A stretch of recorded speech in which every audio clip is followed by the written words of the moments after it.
மத்திய பிரதேச மாநிலம் மண்ட்லா மாவட்டத்தில் உள்ள அரசு மருத்துவமனை ஒன்றில் எலிகள் சுற்றித் திரியும் வீடியோ வெளியாகி அதிர்ச்சியை ஏற்படுத்தியுள்ளது. அங்குள்ள குழந்தைகள் வார்டில் படுக்கைகளில் நோயாளிகள் இருக்கும்போது ஏராளமான எலிகள் சூழ்ந்து அவர்களது உடைமைகளுக்குள் புகுந்து செல்லும் காட்சி வெளியாகியுள்ளது.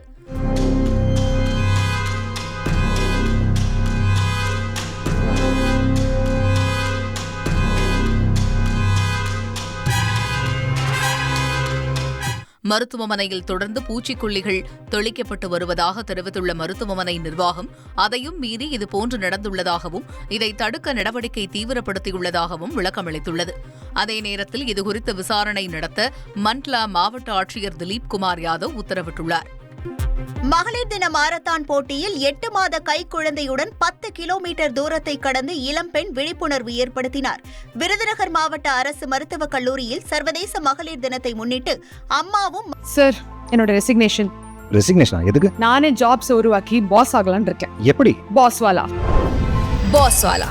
பி தி பாஸ் மகனும் என்ற தலைப்பில் விழிப்புணர்வு மாரத்தான் போட்டி நடைபெற்றது.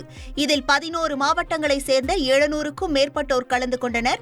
இதில் 8 மாத கை குழந்தையை வயிற்றில் கட்டிக்கொண்டு ஓடிய ராஜேஸ்வரி அனைவரின் பாராட்டையும் பெற்றார். போட்டியில் வெற்றி பெற்றவர்களுக்கு மாவட்ட ஆட்சியர் ஜெயசீலன் பரிசும் பாராட்டு சான்றிதழும் வழங்கினார்.